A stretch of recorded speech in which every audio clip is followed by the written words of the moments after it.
नमस्कार. श्री स्वामी समर्थ. पौंष किंवा मौनी अमावस्येला काय करावे, काय करू नये, हिरण्यदान अमावस्येच्या दिवशी करायच्या विशेष सेवा, संपूर्ण माहिती आपण आजच्या व्हिडिओमध्ये जाणून घेणार आहोत.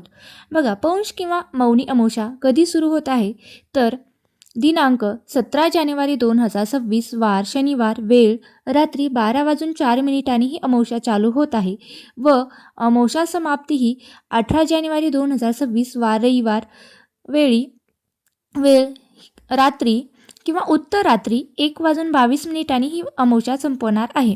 आता या दिवशी काय काय करायचं किंवा आपण या दिवशी घरात काय काय करायचं तर या दिवशी घराचा उंबरठा हळदीने सारून घ्यायचा. पाण्यात मीठ, हळद, गोमूत्र, लिंबू टाकून घर पुसून घ्यावे. सर्व यंत्र वाहने घर स्वच्छ करून नारळ 7 वेळा उतरून म्हणजे आपल्या घरावरून नारळ 7 वेळा उतरून त्याचा उतारा करून तो फेकून देवा.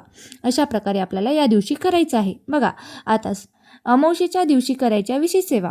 बघा, जेव्हा आपण सकाळी आंघोळ करतो तेव्हा सकाळी आंघोळ करताना पंचगव्य हे संपूर्ण शरीराला उठण्यासारखे लावून गायत्री मंत्र किंवा महामृत्युंजय मंत्र म्हणत आंघोळ करावी. जमल्यास नदी तीरावर अथवा तीर्थक्षेत्री जाऊन पंचगव्य संपूर्ण अंगाला लावून स्नान केल्यास अतिउत्तम. पंचगव्य अंगाला लावल्यावर साबण लावू नये. बघा, दुसरा उपाय, घराच्या व आपल्या सुरक्षतेसाठी उजव्या हातात पिवळी किंवा पांढरी मोहरी घेऊन 11 वेळा कालभैरव अष्टक व 11 वेळा वेदोक्त वल्का सूक्त म्हणून घरात सर्वत्र टाकल्याने घराचे वाईट शक्ती, करणी, भानामती व इतर सर्व बाधेपासून संरक्षण होत असते. तिसरा, अमावस्येच्या दिवशी घराच्या आजूबाजूच्या सर्व देवी देवतांना हार, नारळ, खडीसाखर ठेवून मानसन्मान करावा. चौथा, अमावस्येच्या दिवशी घरातील आजारी व्यक्ती किंवा कुटुंबातील सर्व व्यक्तींचा घराचा व दुकानाचा नारळ घेऊन त्यावर कोरड्या शेंदुराने त्रिशूळ काढून नारळाचा उतारा करावा. म्हणजेच काय तर अमावस्येच्या दिवशी घरातील एखादी आजारी व्यक्ती असेल किंवा कुटुंबातील कोणतीही आजारी व्यक्ती असेल तर किंवा घराचा दुकानाचा नारळ घेऊन त्यावर कोरड्या शेंदुराने त्रिशूळ काढावा आणि त्याचा उतारा करावा. पाचवा, आपल्या घरातील, ऑफिसमधील, दुकानातील जाळी जळमटे वगैरे काढून व्यवस्थित साफसफाई करून घ्यावे व पाण्याच्या बादलीत थोडे जाडे मीठ, हळद, लिंबू, गोमूत्र व पंचगव्य टाकून केंद्रातील उपलब्ध श्रीनिवासचे फ्लोअर क्लीनर जे काही असेल तुमच्याजवळ असेल स्वामी समर्थ केंद्र तर ते घ्यावे. नसेल तर तुम्ही मीठ, हळद, लिंबू, गोमूत्र टाकून सुद्धा तुम्ही घर स्वच्छ पुसून घ्यावे व फरशी स्वच्छ करून घ्यावी. बघा, 6वा उपाय, हळद व गोमूत्र एकत्र करून घराचा उंबरठा पुसावा.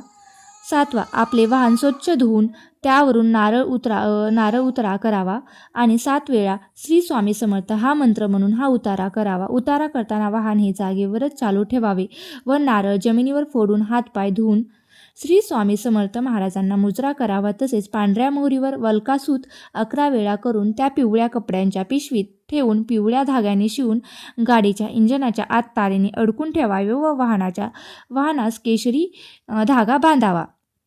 बघा, 8वा उपाय आहे, घर, दुकान, ऑफिस, कारखाना, वाहन यांना असोला नारळ किंवा गोरक्ष चिंच किंवा कोहळा बांधावे.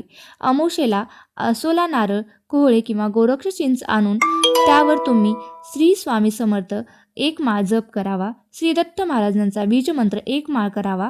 पुन्हा शाबरी मंत्र 1 माळ करावा. नवनाथ मंत्र 11 वेळा करावा. कालभैरव अष्टक 11 वेळा आणि वल्कासूक्त 11 वेळा करावे.